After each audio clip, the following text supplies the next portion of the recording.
오늘 하세나 본문은 마태복음 21장 1절에서 11절까지의 말씀입니다.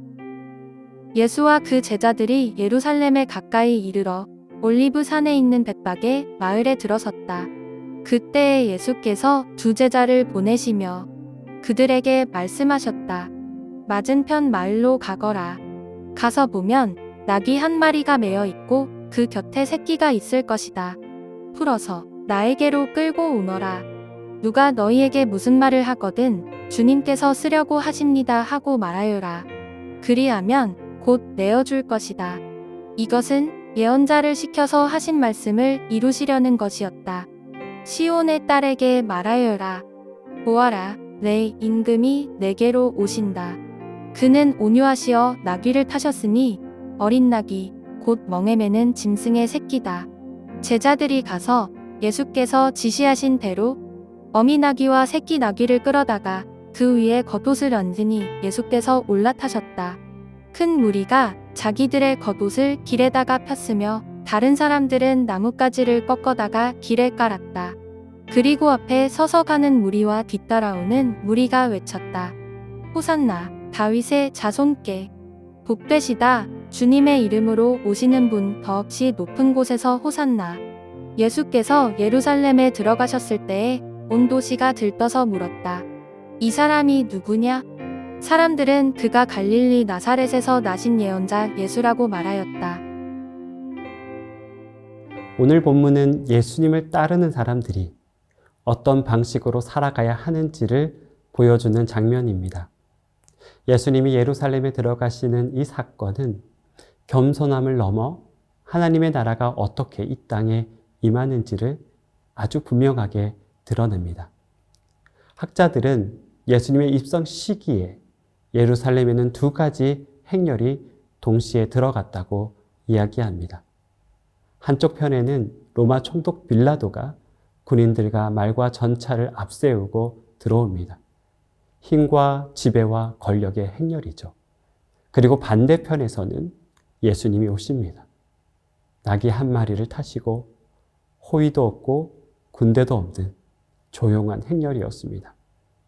한 도시 안에 전혀 다른 두 방식으로 나란히 들어오고 있었던 것이죠. 우리는 이 장면을 볼 때 정말 예수님은 겸손한 분이시구나 라고 자연스럽게 생각하게 됩니다. 맞습니다. 예수님이 택한 방식은 정말 겸손한 방식이죠. 하지만 이 사건은 그 이상을 말합니다. 예수님은 로마의 방식, 세상의 방식, 힘으로 누르고 지배하고 올라가는 방식을 거부하십니다. 그리고 하나님의 나라가 어떻게 오는지, 하나님께서 이 땅 가운데 어떻게 도래하는지 아주 선명하게 보여주는 말씀이라고 할 수 있습니다. 하나님의 나라는 큰 소리와 힘으로 오지 않습니다. 평화와 사랑으로 오죠. 사람을 억누르는 방식이 아니라 사람 곁으로 내려오는 방식으로 우리에게 찾아오십니다.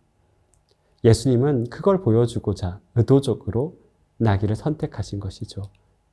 이것은 겉으로는 조용하지만 세상 질서를 정면으로 뒤집는 혁명적 선언이었습니다.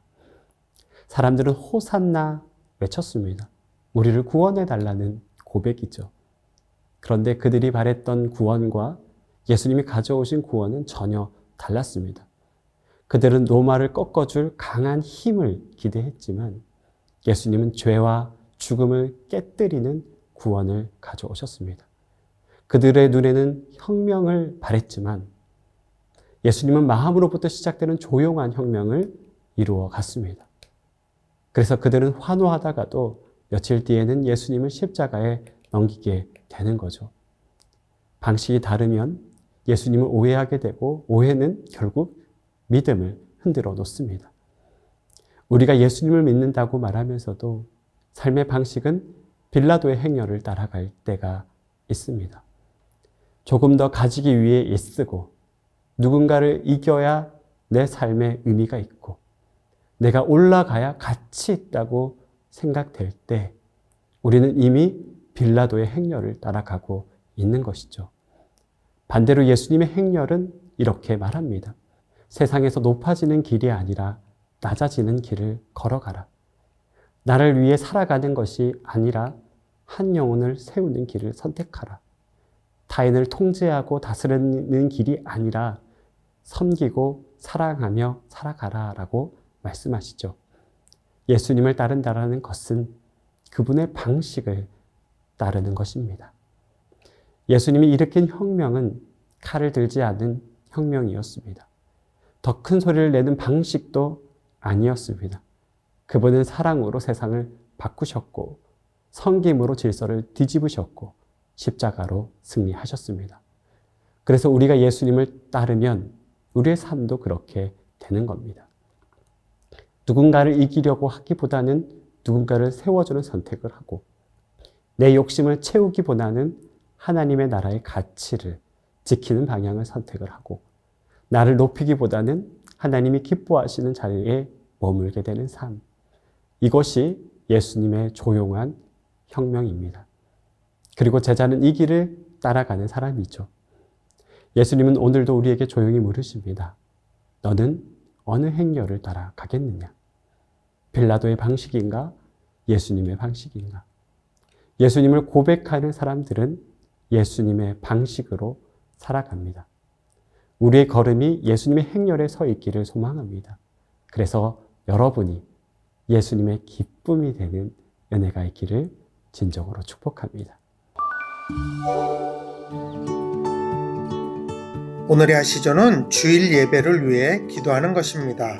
올해 마지막 주일 예배를 통해 하나님을 향한 감사와 찬양이 넘쳐나게 하시고 모든 성도들이 예배의 자리를 사모하는 마음 주시기를 함께 기도합시다.